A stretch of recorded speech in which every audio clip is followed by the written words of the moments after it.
Head tööandjad, teie tänane küsimus tuleb riigist. Tööinspektsioon tuleb külla. Mida ma teen? Et mul on tehtud paranka, eks mitte midagi. Aga vaja valmistuda järelevalveks. Andke häid soovitusi. Okei, anname 7 soovitust. Esiteks, tehke töölepingud korda. Ja soovituslikult, et oleks kirjalikult, muide. Tööinspektsiooni kodulehel on täitsa tasuta vorm alla laetav. Võtke see, täitke ära, võtke kasutusele. Väga hea. Teiseks, koostage ja kinnitage töökeskkonna riskianalüüs koos tegevuskavaga, mis maandab kõige ohtlikumaid riske teie tegevuses. Kolmandaks, juhendid ehk siis töölepingu seaduse poole pealt, näiteks töökorraldusreeglid, töötervise ja tööohutuse seaduse poole pealt, üldised ohutusjuhendid, tegevuspõhised ohutusjuhendid ja töövahendite ohutusjuhendid. Üldiselt käsitlevad näiteks siis töötajate ja tööandja vastutusi, kohustust.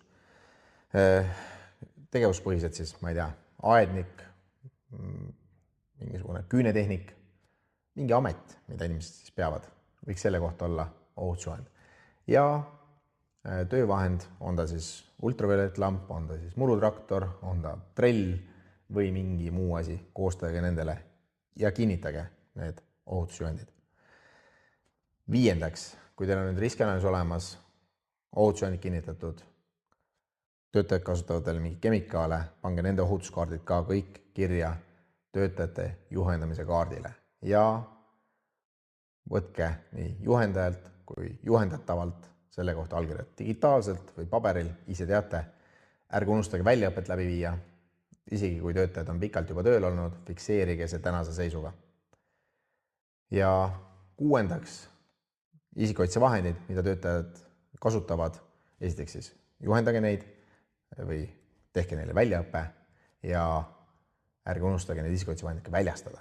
Ehk siis panna jällegi isikukaitsevahendide väljastamise kaardil need asjad kirja. Nii väljastaja poolt kui siis inimese poolt, kes kätte saab, ideaalis allkirjad all. Ja 7. teema on siis töötajate tervisekontroll. Saatke nad töötervishoiuarsti juurde tervisekontrolli.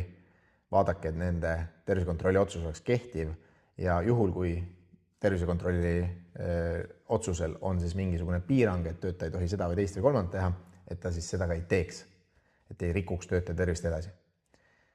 Aitäh tähelepanu eest, kohtumiseni!